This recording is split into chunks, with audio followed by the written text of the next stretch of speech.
Hello, and welcome to another segment of Smoke Signals. I'm your host for today's show, Lieutenant Chris Taylor from the LaGrange Fire Department. I have one of my special guests with me today, Smokey the Bear.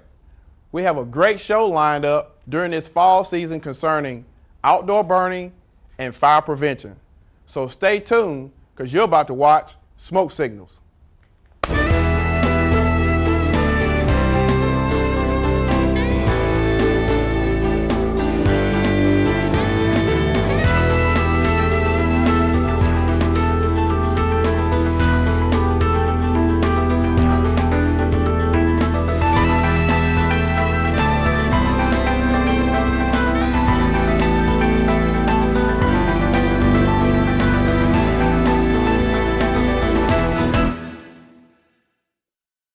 Hello and welcome back.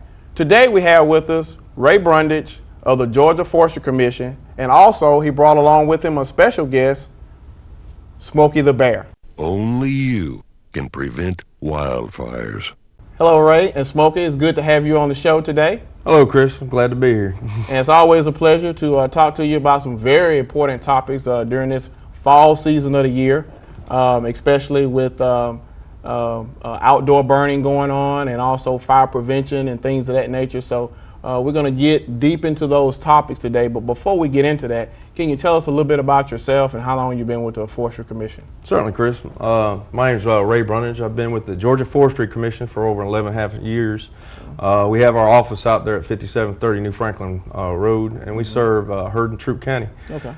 We have a Chief Ranger, Amy Weaver, and 3 Ranger 1s that are wildland firefighters, and a new addition, Johnny Kistler, on our staff to provide forestry services for Herd and Troop County. Okay, good deal. And I'm quite sure that your background, you have an extensive background, and you enjoy what you do, and it's never a dull moment, especially when you're talking about wildland firefighting. Oh, wildland firefighting is always continuous year-round. All of us at the Herd Troop office, we deploy out to the fires out west, and we're those guys with the yellow shirts and the hard hats out in the woods with the hoses and the bulldozers and the helicopters and such, helping those other states out west with their wildfire. Definitely. And I want to, first of all, before we go any further, I want to make sure we give our condolences out to the families of the 19 wildland firefighters out west who passed away earlier this year. Yes, that was an unfortunate incident for those individuals. I was very sad for them. Definitely. Okay, so we're talking about the Georgia Forestry Commission. Can you kind of tell us a little bit about what the commission does for the state of Georgia? Sure. The Georgia Forestry Commission has a vision of a healthy, sustainable forest, providing clean air, clean water, abundant forest products for future generations. Okay. We do have a mission to provide leadership, service, and education in the protection and conservation of Georgia's forest resources. Okay, good deal. Good deal. And your mission statement says it all. Oh yes. Without that mission statement, it's kind of hard to do the things that you would like to do, and also the objectives that you have set forth as far as what your goals are in preventing fires and also providing those services to the community. That's correct. The Georgia Forestry Commission is a multi-talented agency. Our main job is forest protection, but we do help the state citizens out with hurricanes, especially when tornadoes come through the state. We'll go from town to town with chainsaw strike teams. Right. We assist GEMA and FEMA on all kind of disasters that happen around the state, also all over the United States. We were with Katrina. We assisted in the oil spill. We have Type 2 teams that go all around the United States assisting other agencies in with their disasters and trying to get people back on their feet. Okay, good deal. Now, as far as services, what are some of the other services that you all provide to citizens? In the state of Georgia, or the Herd Troop citizens, we provide forest protection. We have our 3 bulldozers with transport, and we're on call 24/7. So if the Herd or Troop County Fire Department need us, we're on call to go out there and help them with the wildland fires that happen in both counties. We also do pre-suppression breaks If we have landowners or timberers that want do some controlled burning, Right. we help them with that. We also help with making food plots for hunters in the field. Right. And also we have foresters on staff to help the citizens with their tree health. They can, they're on call also, make an appointment with our foresters, and they'll come out and give you good advice on how the best way to raise all kind of trees in the state of Georgia. Okay. For mass production or just for aesthetics. All right, good deal. Now, since you mentioned about tree health, let's talk about the amount of rain that we received earlier during the year, and you know, did it have an effect or a positive or negative impact on the wildland fire season at all this year? Oh yes, oh yes. It rained a lot. That's providing water for the trees, water, nutrients, and health for the trees. It's got that root system back going again, and the trees are growing, and they're have vegetation growing everywhere. Right. But on the backside, on the downside of it, we all know what happens in the wintertime to foliage and things of that nature. And in the wildland firefighting business, when the leaves fall off the tree and hit the ground, to us that's called fuel. Right. And when the fuel compiles up on the ground, it just makes things a little bit more dangerous. But with controlled burning and monitoring those areas, we try to keep a good steady hand on what's going around in Hurd and Troup County. Okay, cool. All right, now let's talk about burning. We all know that you can't burn just at any given time that you want to in the state of Georgia. So what is that time frame that the residents can actually get out and burn during the season? Well, right now you can go out and burn. On the 1st of October to May the 1st is what's called the burning season in the state of Georgia. That's when you can get your leaf piles or debris piles, and you must obtain a burn permit to burn in the state of Georgia. When May 1st rolls around, you can't burn anymore until the 1st of October. Right. That being that the smoke goes up in the atmosphere and it degrades the air quality in the big cities. Right. And as far as getting a burn permit, well, before we get into that, what are the procedures of actually obtaining a burn permit? Okay, there's two ways you can get a burn permit. Mm-hmm. One is our website, which is at www.gatrees.org. Click on permits, and that will explain the different type of burning that you can get. Right. Also, we have an automated line. It's called 877-652-2876. You dial that number and follow the instructions. At the end, it will record your phone number as a burn permit, and it will also explain to you that you can only burn natural material in the state of Georgia. Okay.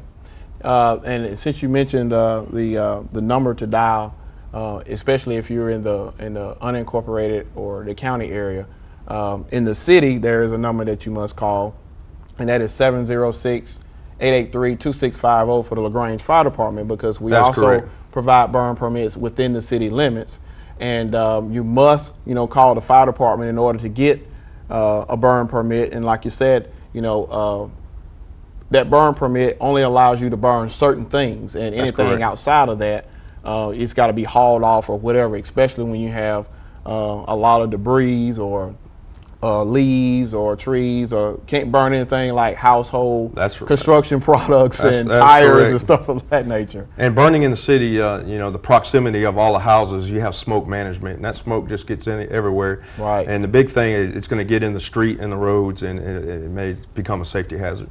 Right. Hogansville and Franklin also have the same thing.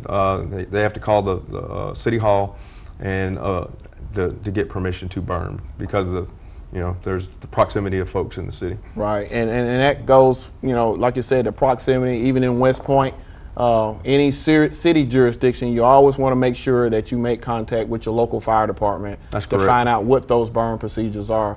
And we know sometimes people actually call or may not call, and they start burning because they feel like, well, it's just a little small leaf pile, and it's not going to harm or hurt anyone. But that is correct. You need to at least call, because you can't have a leaf pile that's about as big as your backyard and set it on fire and start burning it. That's correct. At our office, that's called a control burn when you start burning yards. Right. And that's a little bit different procedure when you do call our office for a control burn. It's called an acreage burn. Right. And there's a little bit more preparation to do that in the state of Georgia. Right, So. exactly.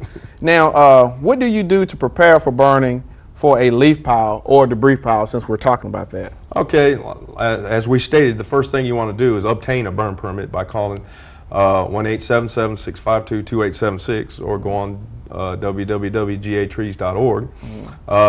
You go out to your area and you must have the proper tools. The tools you need to probably have on hand is a rake or a shovel and a bucket of water or a hose pipe. And I've also seen people use the little pump things that you put insecticide in. Right, Those work good also. Around the pile, you would probably want to mow around it and take any excess grass and mow it or push it back into or rake it back into the debris that you want to burn. Okay. As personally, or as on your person, you want to wear a natural material like wool or cotton. You don't want to wear some type of synthetic, because that can heat up and can stick to your body, and it can melt and hurt you very badly. Definitely. And like I said, when you light your pile, light it at one end and let it burn on its own. And if it starts to kind of snake out a little bit, just go ahead and use your hose pipe, rake it back into the fire with your fire rake.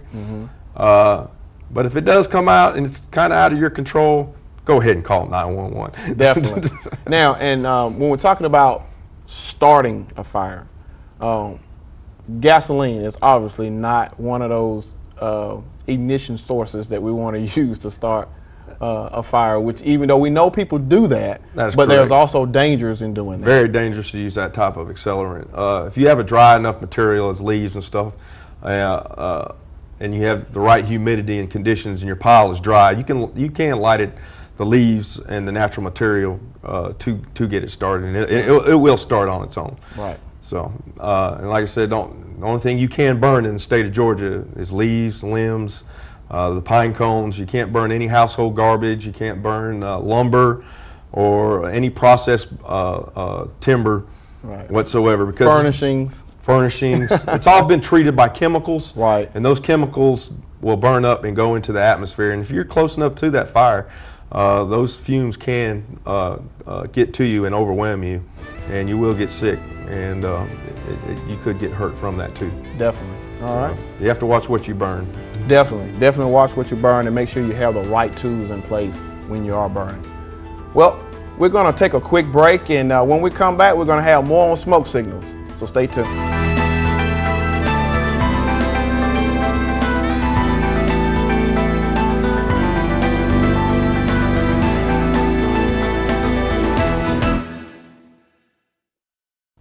Welcome back. We've been here talking with Ray Brundage from the Georgia Forestry Commission, and Ray, we've talked about a lot of great useful information in the first segment about wildland fires and what the Georgia Forestry Commission does and the services provided in the community. But let's talk about the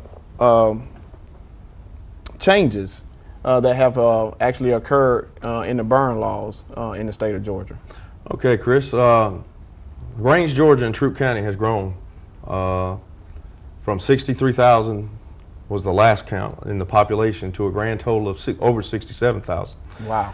And graduating into that, the rule is that once you had over 65,000, certain laws automatically kick in, and those are in burning laws. One of them is land clearing.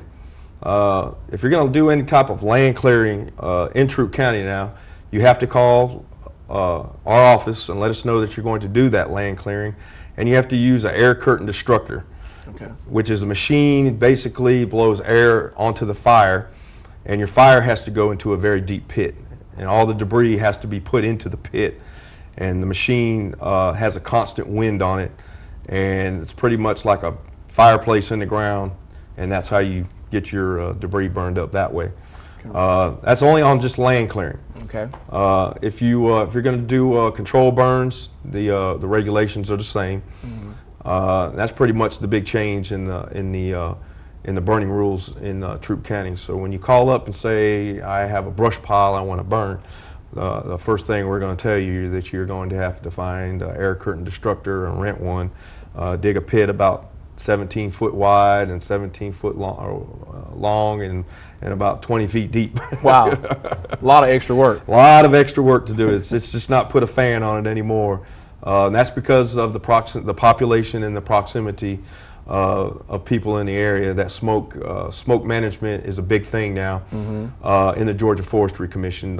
You'll notice when you get an acreage burn permit, it takes a little bit longer because we have calculations that we have to make within interstates and the road system. Right. We need to know where that smoke is going and if it's going to interfere. We also have the Georgia State Patrol that assists us in the controlled burning at night. They will go to certain burns and to ensure that they have road safety out there. Okay. And if not, they'll put up roadblocks and let people know that there's smoke in the area from a controlled burn. Right, and I know that that there's been times where even here in the city limits, if there is a controlled burn that's out in the county or whatever, and let's just say there's a shift in the wind, next thing you know, all that smoke is in the downtown area. Oh yes, it can happen. It has happened in the past with large controlled burns.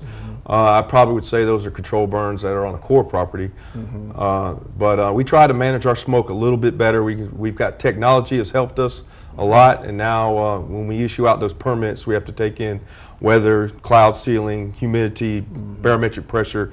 All those things have to come into play. How much you're going to burn, where you're going to burn, how much fuel is on the ground. Yes. It's a really good calculation that you have to do, and we've been doing a lot better in the past years, so we're not smoking out our citizens. Right, good deal, and that's a good thing to know because time and time when of course when people see smoke, they say, well, something's burning somewhere, or it's affecting them in their neighborhood, and want to know where it's coming from. And sometimes we just don't have control over what the weather's going to do. That's correct. And but we do keep that in mind, and we do keep the citizens in mind when those kind of burns are taking place. And I'd like to add, when some folks call up and they'll ask why they can't burn, and we'll have to inform them that because of the smoke management system, it will not allow you to burn that day. Right. And that, like I had said, it could be too hot, the cloud ceiling, too much humidity, too low humidity. Right. There's a whole bunch of variables in burning and smoke management we have to take in consideration when we turn the systems on for the 1-800 or 1-877 and also the online permits. And if it doesn't make our parameters and it doesn't pass, we don't turn them on. Right. And if you call to the office, we have to explain why, and we don't mind explaining why. We'll just let you know that no, you cannot burn. It's not ideal conditions for today. Good deal. All right, and I do have some statistics here, some very interesting facts about wildland fire safety. And this is from the National Fire Protection Association, and they pretty much say that there are more than 45 million homes near or in the wildland.